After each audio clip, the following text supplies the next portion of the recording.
Welcome to episode 4 of my Siege Mailbox series, the series where you guys, the viewers, submit your ideas and questions about Rainbow Six Siege and we feature them here on this channel. As always, if you guys have any questions or ideas of your own, leave them down in the comment section below and there is a chance I'll pick you to feature in the next episode. But without further ado, let's just jump straight into it because we have a lot to get through today. Starting off then with the very first comment. This one comes from someone called Grant Austin 7535. He gives a really cool operator concept for a defender. As you guys can see, he says it is a defender whose unique gadget is a headset that allows them to switch between 4 audio channels via a toggle. This headset would allow them to access audio feeds from 3 audio spike gadgets that they can implant into surfaces via a launcher around the map. Now, as you guys can see, I have also accompanied some gameplay with this so that you guys can kind of get a good idea of what this looks like. Essentially, picture me playing as a defender in this clip and not as Zero, but essentially you'd be able to shoot these little microphones into certain areas of the map and they would relay the audio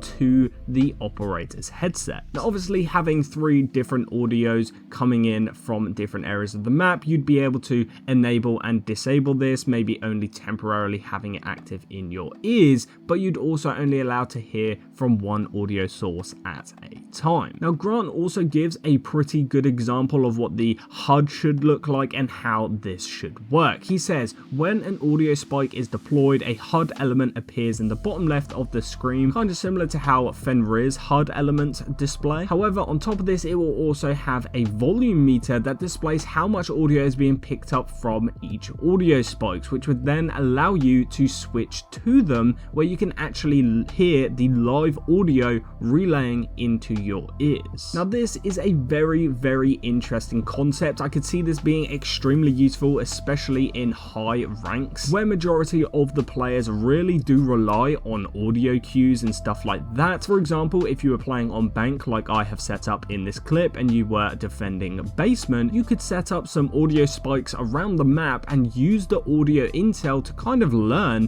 which operators they're playing, what gadgets they're using, which way they're attacking from, and to be honest, I think this operator would be really nice. Now the benefit of bringing this operator over say a Valkyrie for example is that this gadget, the audio spikes, would be really small and hard to find, other than obviously bringing an IQ. I'm not gonna lie, this is one of the best operator concepts I've ever seen. In the comment section of one of my videos, rate this operator concept out of 10 down in the comments. But without further ado, let's move over to question number 2.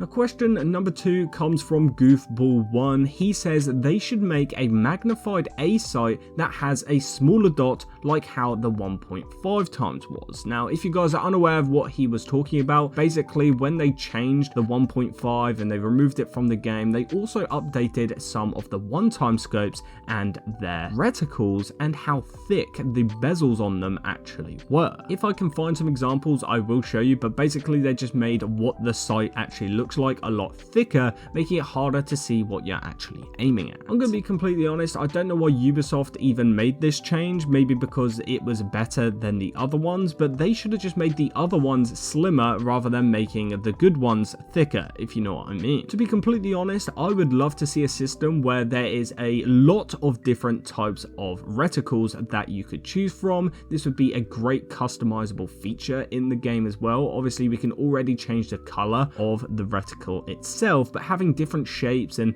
you know, being able to choose which shapes and stuff you would like doesn't really make too much of a difference in terms of the competitiveness of Rainbow Six Siege, but it would make it a lot easier for people to choose what they actually like rather than being forced into using certain sights in the game based on the shell, the casing that they're in, rather than the reticle itself. For example, there's a few scopes in the game that I actually really like the look of the reticle, but the casing and the housing of that scope is not the best and it actually covers a significant amount of your screen. Once again, let me know if you think they should add a change like this to Siege, or do you think it's good the way it is, because obviously there is some upsides and downsides to each scope in the game, because if they did something like this, I guess everyone would just run the best housing and then choose the best reticle for them, and then no one would actually end up using the other ones. Now, question number 3 comes from PhillyFan5, and he actually says, I have an idea. Siege should make a game mode where you can swap sights on your 2 primary weapons as like a test to get feedback from the community. An example of this would be Aruni's DMR ACOG being able to go on the P10 Roni, and then the MK14 EBR gets the one-time sight. Now, I'm going to be completely honest, I didn't really know what he was going on about, but it did give me another idea that I think would be pretty cool. Now, I know we all have had the problem in Siege where we've all equipped an ACOG and then we get into a really close quarters gunfight where we feel like having that ACOG actually was a bit of a disadvantage. Well, the only operator in the game currently that can flip between sights mid-round is Glaz, and Glaz obviously has the one-time sight of his choice,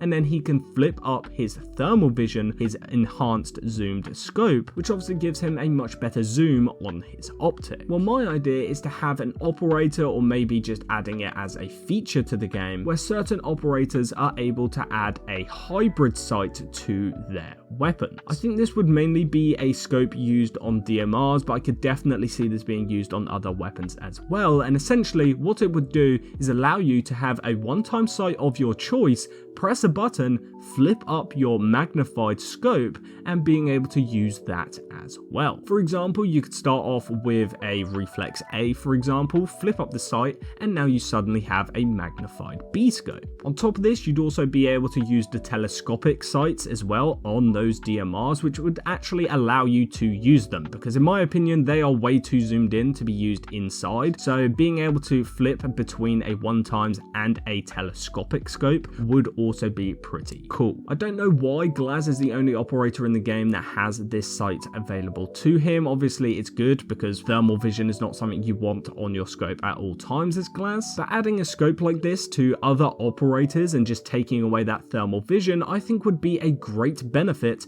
to operators. Now, the next comment comes from someone called Spanish Danish Jaeger AFA, and he says, I think that Ubisoft throughout this year has been forgetting about events and other types of things. They have not been very consistent with their game. Now, this is actually kind of ironic because this was 4 months ago, and since then we have had one of the best events in recent years, obviously being the attack on Hereford base event. But I think with that event and the announcement of Siege X in general, I do think Ubisoft are going to be able to dedicate more of their developer team into doing things like events again, which is something that we haven't seen in Siege for a very long time. But with that being said, yes, I do definitely agree with his statement. I think Ubisoft have definitely been reusing events way too much recently, specifically the Doctor's Curse event, because I'm sick and tired of that event. I also think that they have been missing the mark when it comes to arcade playlists. I think there is a lot of potential there for them to add fun, unique game modes, whether that's ones that are temporary, only last 2 weeks, or if they add them as permanent playlists. For example, if we look at what Overwatch do with their arcade modes, they do like no limit, where you can have multiple of the exact same operator. Like, imagine having 5 Oryxes versus 5 Zophias or something like that. It would make absolute zero sense to have as an actual game mode in Siege, but it would definitely be a lot of fun. Also, you could do another one where it's like the attackers and defenders swap sides, because imagine having a Jaeger on attack. He would be basically useless, but it would be a lot of fun. But with that being said, there would also be attackers on defense, like Zero, for example, that I think would actually be very good as defenders. And obviously having ARs on defense and having SMGs only pretty much on attack would also be a pretty interesting thing to see. But I think it's just quick, simple game modes like that I think Ubisoft could be implementing right now, and they haven't been. And then the next comment then comes from someone called Callie Burns OS, and he says, alibi rework. Instead of having copies of herself, she drops copies of other operators, other teammates, or just recruit skins, and potentially a position change rather than having them always stand in the same default way. Now I think this is a great change for Alibi in general. I think as you climb the rank ladder, Alibi becomes more and more useless and more reliant on her great SMG, because in higher ranks I don't see anyone actually using Alibi's gadget properly. They just place it in front of a barricade and hope someone shoots through it to break the barricade to get a ping. They never actually end up using it properly, and once you get out of like gold or silver, I don't think anyone actually falls for Alibi's gadgets. I think they just shoot them by accident. So being able to have Alibi do clones of other operators, or as he says, other positions, so he's not just standing in the same one, maybe having it toggle so you can do between standing, crouching, you know, leaning left and right, aiming down sights, or even having it so you can position someone as if they're on their cameras, because that is definitely a realistic situation where someone would be standing completely still and not